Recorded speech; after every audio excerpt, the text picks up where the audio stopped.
Steno for all में आपका स्वागत है। सभी स्टेनो स्किल टेस्ट तैयारी करने वाले साथियों के लिए एक खुशखबरी है। जो छात्र अपनी गलतियों को में सुधार करना चाहते हैं, हिंदी में भी सुधार करना चाहते हैं, तो आप आज ही हमारे साथ जुड़ें। हर रोज रात्रि 9:30 पर लाइव डिक्टेशन उपलब्ध कराई जा रही है। वो भी बिल्कुल निःशुल्क है, उसका कोई चार्ज नहीं है। तो आप हमारे साथ जुड़ें। जुड़ने के लिए आप हमारे डिस्क्रिप्शन में दिए गए नंबरों पर व्हाट्सएप कर सकते हैं, या जो व्हाट्सएप लिंक जुड़ने के लिए प्रोवाइड कराए गए हैं उन पे क्लिक करके जुड़ सकते हैं, और आप हमारे टेलीग्राम ग्रुप से भी जुड़ सकते हैं। धन्यवाद। हमसे जुड़ने के लिए आपको गूगल प्ले स्टोर पर जाकर गूगल मीट ऐप डाउनलोड करना होगा।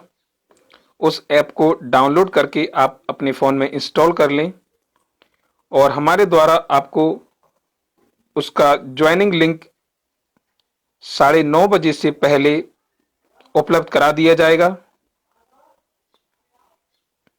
और बारी बारी से उसमें जुड़ सकते हैं। इस सूचना को ज़्यादा से ज़्यादा लोगों के साथ शेयर करें और ज़्यादा से ज़्यादा संख्या में जुड़ें आज। धन्यवाद।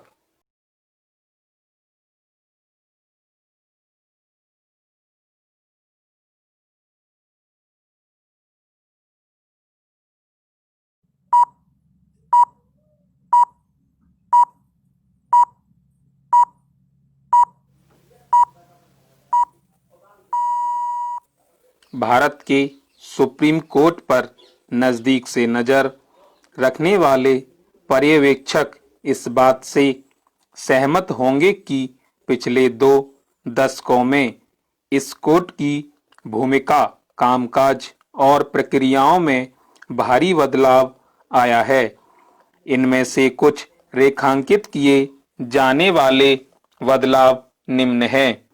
जजों को मामले वितरित किए जाने की व्यवस्था, खास तौर से पीठ की अगुवाई करने वाले जज, पीठों का गठन, कोर्ट के न्यायाधिकार क्षेत्र का विस्तार, कुछ निश्चित फैसलों की विधि शास्त्र संबंधी बुनियादी और कार्यपालिका के अधिकारों का क्षरण।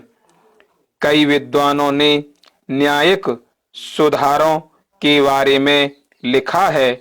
अनेक सुधारों को केंद्र और राज्य सरकारों ने आगे बढ़ाया है, मसलन विशेष अदालतों का गठन और अधिक जजों की नियुक्तियां इत्यादि। संसद ने और अधिक विधेयक पारित किए हैं, और खुद सुप्रीम कोर्ट ने डिजिटाइजेशन, मामले के प्रबंधन और अब वर्चुअल कोर्ट लगाने जैसे कदम उठाए हैं। फिर भी परेशान करने वाले तथ्य पहले जैसे कायम हैं। हर स्तर पर भारी संख्या में लंबित मामले, बड़ी संख्या में जजों के पदों पर रिक्तियां और न्याय की गुणवत्ता को लेकर वादियों में आमतौर पर व्याप्त हताशा, एक नई चिंता फिर से उभर रही है, और वह न्यायपालिका की स्वतंत्रता से संबंधित है। अधीनस्थ न्यायपालिका, हाई कोर्ट और सुप्रीम कोर्ट के स्तर पर चिंता के कारण भिन्न हैं। मैं अपना ध्यान अभी सुप्रीम कोर्ट पर केंद्रित कर रहा हूं, जहां तक मौलिक अधिकारों की बात है, और अब तेजी से बढ़ते मानवाधिकार, पशुओं और पर्यावरण तथा पारिस्थितिकी से संबंधित अधिकारों के मामलों में भी सुप्रीम कोर्ट हमेशा प्रहरी की भूमिका में चौकसा होता है। यह भूमिका तभी निभाई जा सकती है जब तक कि कोर्ट पूरी तरह से स्वतंत्र हो। और मेरा मानना है कि यह स्वतंत्रता तभी कायम रखी जा सकती है जब कुछ बड़े सुधारों को अपनाया जाए। ये हैं कुछ वांछित सुधार: अपेक्षित संवैधानिक अदालत, सुप्रीम कोर्ट का दर्जा ऊंचा कर उसे एक संवैधानिक अदालत बनाया जाए। यह केवल भारत के संविधान की व्याख्या से संबंधित प्रश्नों से जुड़े मामलों में सुनवाई करे और फैसला सुनाए, और दुर्लभ अवसरों पर ऐसे मामलों में जिनमें महान सार्वजनिक महत्व और परिणामों के कानूनी मुद्दे शामिल हैं। मेरा सुझाव है कि सुप्रीम कोर्ट के 7 जज एक कोर्ट के रूप में, न कि पीठों के रूप में बैठें। एक प्रश्न तुरंत उठता है कि हाई कोर्ट के फैसलों पर की जाने वाली अपीलों को कौन सुनेगा?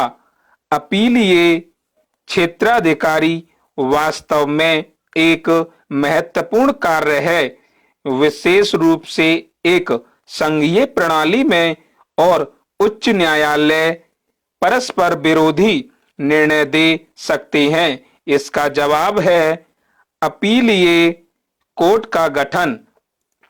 5 अपीलीय कोर्ट बनाए जाएं, जिनमें से प्रत्येक कोर्ट में 6 जज हों, जो 2 पीठों में 3-3 जजों में बटे हों, और इस तरह कुल 30 जज होंगे।